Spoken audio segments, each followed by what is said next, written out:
Muling kinilala at binigyang parangal ng Philippine Movie Press Club o PMPC ang mga natatanging mga awit sa industriya ng musika sa kakatapos lamang na The 17th Star Award for Music 2026 na muling ginanap ngayong taon. Nagsimula sa isang engrande at makulay na musical production ang pagbubukas ng ika-17 PMPC Star Award for Music kung saan pinangunahan ito ni Jaren Garcia at Sam Concepcion para sa kanilang opening performance na nagbigay ng sigla sa gabi ng parangal.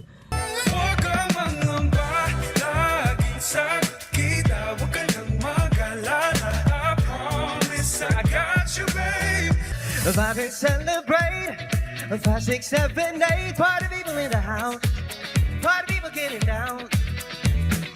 We be having fun, 4, 3, 2, and 1. Ayon naman sa kasalukuyang presidente ng PMPC na si Fernando Guzman, ang gabi ng parangal ay hindi lang ipinagdiriwang ang tagumpay, ngunit selebrasyon din ng musika na naging bahagi ng kwento, alaala at tagumpay. Siyempre po, ngayong gabi, hindi lang natin ipinagdiriwang ang tagumpay.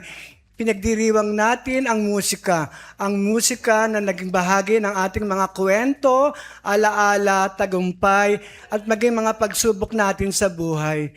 Music has the unique power to connect people. It crosses generations, breaks barriers, and gives voice to emotions that sometimes words alone cannot express. At sa gabing ito po, ating ipararangalan ang ating mga artists, ang mga manilikha at mga music makers na patuloy na humuhulma at nagbibigay kulay sa ating original Filipino music. Kinilala naman ng PMPC ang ilan sa mga rising artists sa music industry katulad na lang nina Dwayne Garcia at Debbie Lopez para sa New Male and Female Recording Artist of the Year at ang grupong Five Finger at Pixie naman para sa New Male and Female Group Artist of the Year. Itinanghal naman ng Male R&B Artist of the Year si Chris Lawrence kung saan ang tumanggap ng kanyang parangal ay ang aktres na si Katrina Halili. Ginawaran naman ng Pilita Corrales Lifetime Achievement Award sina Celeste Legaspi at ang aktor at rapper na si Andrew E.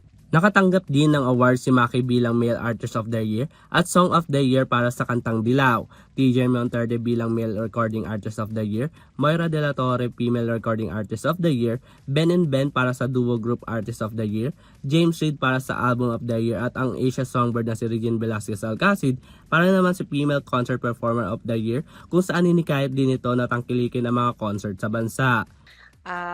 Medyo nakakatuwa ang concert scene kasi talagang it's a shared experience and it's wonderful that people are excited to watch Filipino concerts nowadays. So sana po patuloy po nating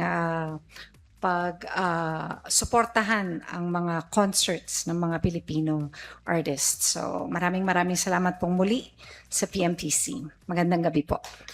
Bagamat hindi naman nakadalo na bigyan din ng pagkilala at parangal ang Kings of P-pop na SB19, Nations Girl Group na BINI, Juan Carlos Sabajo, host at aktor na si Vice Ganda at marami pang iba. Ang PMPC ay taunang ginugunita kung saan binibigyan parangal ang mga natatanging Pilipino artists pagdating sa pelikula, telebisyon at musika. Samantala naganap naman ang The 17th Star Award for Music 2026 sa Teatrino Promenade sa San Juan City. Para sa EuroTV Showbiz Balita, sa Marcos Masalidos sa bawat Pilipino.